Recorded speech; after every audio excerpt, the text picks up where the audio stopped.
నీకు 2 సార్లు పెళ్ళయిందా? అవునండి, మొదటి భర్త దేశ సేవ చేస్తూ అమరులయ్యారు. చనిపోయారా? కానీ నీ రేఖల్లో ఎక్కడా కనిపించడం లేదు. త్వరలోనే నీ కథ మలుపు తిరగబోతోంది. నువ్వు ఊహించని అతిథి నీ జీవితంలోకి వస్తున్నాడు.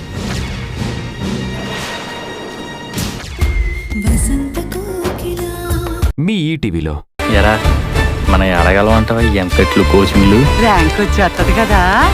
నువ్వేం కంగారాడికేమోవా దరజు పాడుకుందా? నవ్వుతావేంట్రా సిగ్గు లేకుండా? ఆయన నీకు చదువు అవ్వలేదు కదా, నీకే తెలియదు. చదువు సంధ్యలే నా కొడుకు. ఆడ నేను మాట్లాడుతుంటే ఎలా పోలో తెలియ కొట్టేసాను రా. ఆడితో మాట్లాడుకున్న ఇంట్లో ఎప్పుడు లేండి రా.